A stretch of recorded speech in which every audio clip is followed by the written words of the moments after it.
I'd love for GGU to be nationally recognized as a very good business and tax school, and you can graduate without owing $100,000 in debt. Many kids are getting through college and they're handcuffed for God knows how long. Almost everyone I've met that has gone through Golden Gate, that is at Golden Gate, is on the Board of Trustees. They're all ethical, they're all professional, they're just, good folks, people you'd want to be in business with. And that's why I want to be in business with them. Any business or charity I've been involved with, the people have to get vetted first for their integrity and for their honesty and for their desire to do the right thing. So quality education at a reasonable price, these are all things that most businesses would try and do. What you see with Bruce is the tip of the iceberg. The guy is incredibly deep, and there's so much more to him. He's a very reserved, under-the-radar kind of guy. His philanthropy, his business successes, they're all good. He's a smart guy. Smart guy in business, smart guy in life. Without Bruce's support and a few other key board members, we would not be here today. His interest in marketing the company and branding the company and making sure everyone, not just in San Francisco, but everyone in the country knows about Smeon Ballet. Together we're doing that. Given Bruce's interest in athletics, he's often one of the board members I tease when I say, one of my guys is out, how do you look in tights? I might need you. The Braden Diabetes Center is a unique affiliation between the BDC, the Braden Diabetes Center, and Marin General Hospital. And it's going to be focused on patient education and prevention. Bruce is an amazing person. There are so many different facets of his personality. His interest in sports, his interest in the arts, his interest in poetry, his interest in philosophy. And it all comes together, however, with what a person's willing to put down on the table and express in a real way that makes a difference in the world. Lots of people sit around cocktail parties and talk. Bruce actually makes it happen. When I first met Bruce, he was probably a teenager, a very large teenager, and playing basketball for Southeast High School. His family is an oil family. Braden Drilling was one of the old-time drilling contractors in Kansas, and that was Bruce's grandfather and two uncles. When his father died and he became my partner, very fortuitous for me. I knew his capabilities, and between the two of us, we had all the bases covered in the oil company. Money is extremely important in the oil business, and a bank is not going to loan you working capital for the oil business. You have to find individuals or other companies. And Bruce had contacts that I didn't have, and mainly it was through Stanford. He'd kept up his Stanford contacts, playing golf down there and other things. So he was a totally perfect partner because of these things. I mean, being smart, having great contacts, total integrity, but more than that, we understood each other. I never saw him tell me or anybody else anything that he didn't do exactly the way it was supposed to be. The thing I treasure most about my uncle is that he transcends labels. He's more than an uncle, he's more than a family member. He's one of my favorite people. That's really important to say about a family member, I think. There's the old adage, you can choose your friends, but you're kind of stuck with your family. My uncle really likes scary movies, and I don't know where he got it from, but the scarier the better, the bloodier the better. Women screaming topless, the better. And the worse movie, the better. So a really bad, gratuitous, scary movie is right up there on my uncle's list of things to watch. I guess he feels that if the stuff in horror movies could come true, it couldn't be any worse than cutthroat business.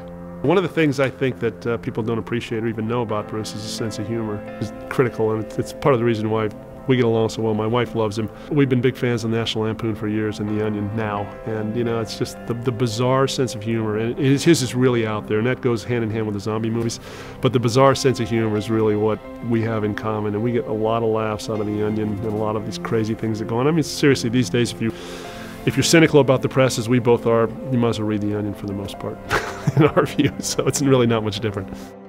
He was maybe the funniest person I had ever seen, and he entertained hundreds of guys who were standing in line waiting to buy Coca-Cola and chips. And he was doing these amazing riffs, comedy riffs, that had hundreds of people laughing, and I was going, who is this guy? He was absolutely astonishing and kind of fearless and unself-conscious. And that's how it all started, in the food line at Wilbur Hall at Stanford, 1964. I went in the Peace Corps after Stanford, and Bruce went into the Army. I was one of the anti-war people, was out protesting all the time. Bruce went in the Army. There was an enormous amount of respect between us.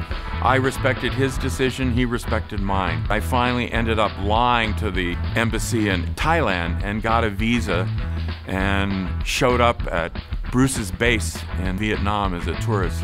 And I sat in his dreary Quonset hut or whatever it was in the middle of Vietnam, listening to rock and roll and waiting for him to come back and drink way too much liquor.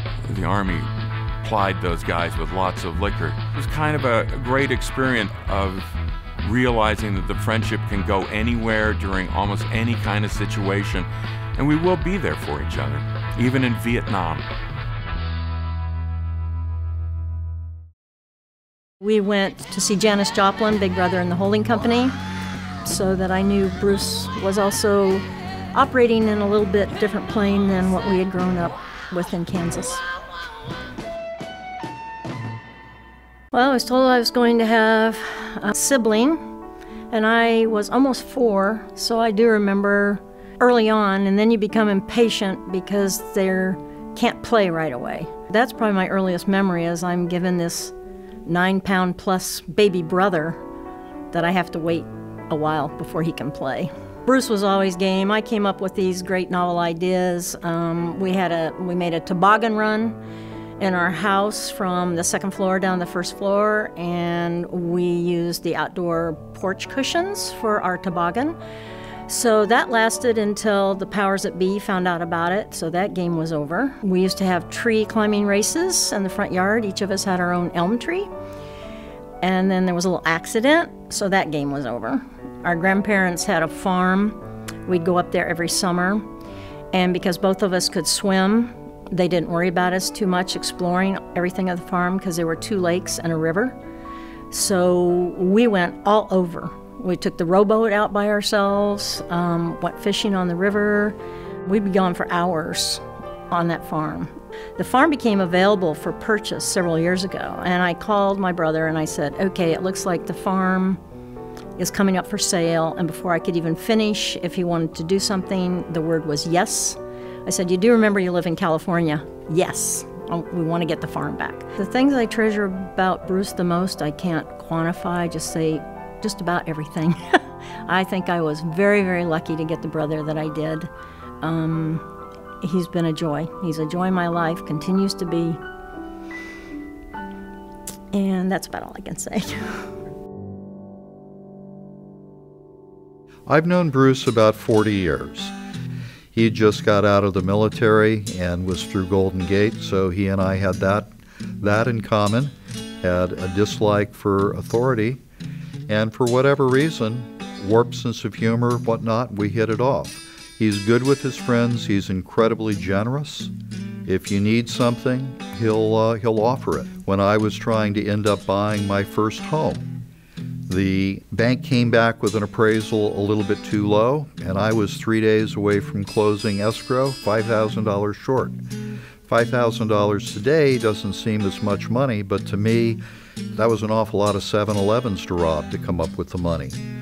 Bruce said at that time he didn't have it, but his wife did, and they loaned me the money. I bought the house. Turned out to be the best investment I've ever had, and I've always been grateful about that. So he loaned me money, and I paid it back. That also helps with the friendship.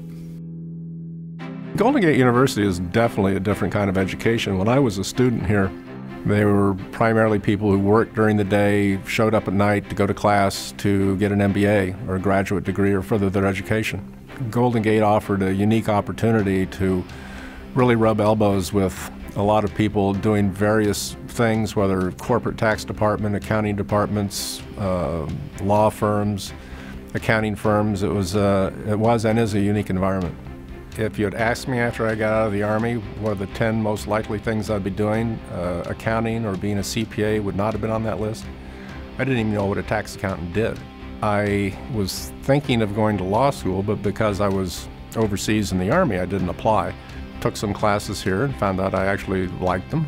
And one thing leads to another. Like a lot of stuff in life, you say, well, I'll try this out, and 10 years later, you're still doing it. It was a tremendous platform for me to get a lot of free business experience.